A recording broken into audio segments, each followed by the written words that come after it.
আমাদের উন্নয়ন কর্মকাণ্ডগুলো পরিচালিত হচ্ছে জনগণের অভিপ্রায় অনুযায়ী, জনগণের প্রয়োজন অনুযায়ী। আমরা লোক দেখানো কাজ করছি না। এটাই হচ্ছে বাংলাদেশ জাতীয়তাবাদী দল নেতৃত্বাধীন এই সরকারের আমাদের লক্ষ্য, উদ্দেশ্য এবং আমাদের গন্তব্য হচ্ছে সকলকে সাথে নিয়ে আগে সমাজের সুবিধাবঞ্চিত মানুষদের জীবনমান উন্নয়ন করে যেন আমরা বাংলাদেশকে সামনের দিকে নিয়ে যেতে পারি। আমি আপনাদের সবার সার্বিক সহযোগিতা চাই। আজকে 3 মাসে আমরা আমাদের বিভিন্ন আরো কতগুলো প্রোগ্রাম আছে, আমি ধারাবাহিকভাবে আমরা আপনাদের কাছে জানানোর চেষ্টা করব এবং আপনারা এটা তুলনামূলকভাবে বিশ্লেষণ করবেন চট্টগ্রামের আর কোনো অঞ্চলে এই ধরনের পরিকল্পিত এবং সমন্বিত উন্নয়ন হচ্ছে কিনা। আমরা চেষ্টা করে যাচ্ছি। এই যে আমি শুরুতে একটা কথা বলেছি, হাটহাজারীর ইতিহাসে সর্বোচ্চ ব্যবধানে মানুষ আমাকে নির্বাচিত করেছে। আমি কিন্তু এর আগে কোনো সময় কোনো এমপি মন্ত্রী ছিলাম না, ছিলাম? তাহলে তারা আমার কথা শুনে, তারা আমার আচরণ দেখে, তারা বিরোধী দলে আমার দায়িত্বশীল আচরণ দেখে ওনারা কিন্তু আমাকে কি করেছে, সর্বোচ্চ ভোটের লক্ষাধিক ভোটের ব্যবধানে আমাকে নির্বাচিত করে আমাকে একটি পবিত্র দায়িত্ব বুঝিয়ে দিয়েছে ওনাদের সেবা করার জন্য। ইনশাল্লাহ আমার উপর যে আস্থা রেখেছে, এই আস্থা আমার প্রাণ থাকতে আমি নষ্ট হতে দেব না। আরেকটি কথা বলে রাখি, আমার রাজপথে 17 বছর আমার অনেক সহকর্মী আছে যারা আমরা একসাথে আন্দোলন করেছি, সংগ্রাম করেছি, গণতন্ত্র পুনরুদ্ধার করেছি। বাট এইটা কোনো অপরাধ করার লাইসেন্স হতে পারে না। আমি সুনির্দিষ্টভাবে বারবার বলে আসছি। থাকতে পারে, আপনারা দেখতে পারেন আমার সাথে ছবি আছে, আমার সাথে চলেছে, পদও থাকতে পারে, পদের নেতা হতে পারে, এটা যে কোনো সংগঠনের হতে পারে, নাও হতে পারে। কিন্তু যে মুহূর্তে এই ব্যক্তি কোনো অপরাধমূলক কর্মকাণ্ডের সাথে নিজেকে জড়িয়েছে, সেই মুহূর্ত থেকে সে বাংলাদেশ জাতীয়তাবাদী দল বা তার কোনো অঙ্গ সংগঠনের কেউ নয় বলে আমরা বিবেচনা করব। আইন আইনের গতিতে চলবে, প্রশাসন প্রশাসনিক ব্যবস্থা নিবে এবং সকল অপরাধীদেরকে অবশ্যই আইনের আওতায় আসতে হবে। এবং ইনশাল্লাহ এইটা কিন্তু আমরা মেনটেন করেছি। যেখানে আমরা অন্যায় দেখেছি আমরা সাথে সাথে ব্যবস্থা নিয়েছি।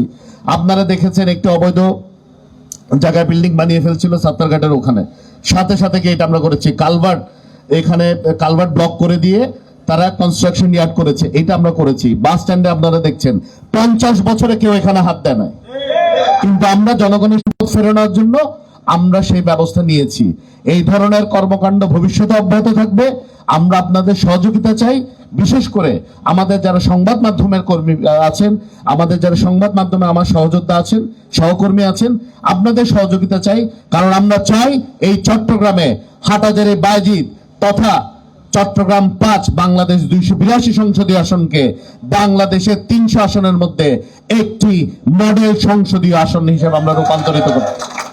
আমরা সবাই ব্যক্তি স্বার্থে না, আমরা দেশের স্বার্থে কাজ করছি, আমরা জনগণের সেবক হিসেবে কাজ করছি। ইনশাল্লাহ আল্লাহ আমাদের সহায় হবেন, আপনারা আমাদের সাথে থাকেন। ইনশাল্লাহ অলরেডি আপনারা দৃশ্যমান অনেক কিছু দেখতে পাচ্ছেন এবং খুবই অল্প সময়ে 90 দিনে, আরো 90 দিন পরে ইনশাল্লাহ আরো দৃশ্যমান আপনারা দেখতে পাবেন। আমার উপর আস্থা রেখেছেন, ইনশাল্লাহ আমি আপনাদেরকে নিরাশ করব না। সকলের সহযোগিতা চেয়ে আজকে আপাতত বিদায় নিচ্ছি। ইনশাল্লাহ পরবর্তী প্রোগ্রামগুলোতে দেখাবো। আল্লাহ হাফেজ। বাংলাদেশ জিন্দাবাদ, বাংলাদেশ জাতীয়তাবাদী দল জিন্দাবাদ।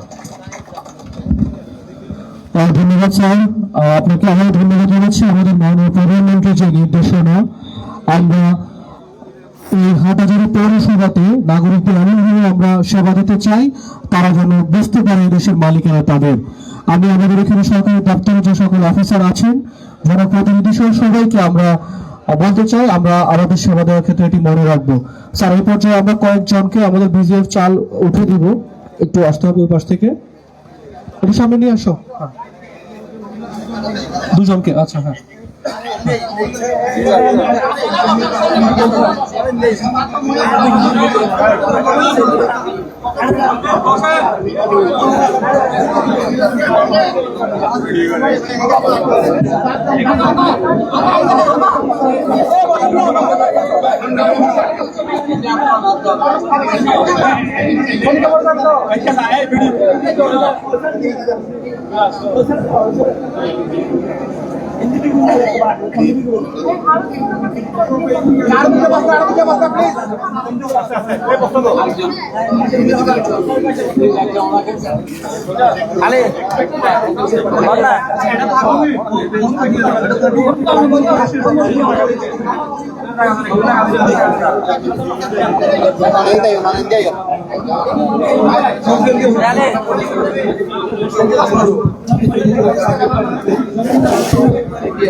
আচ্ছা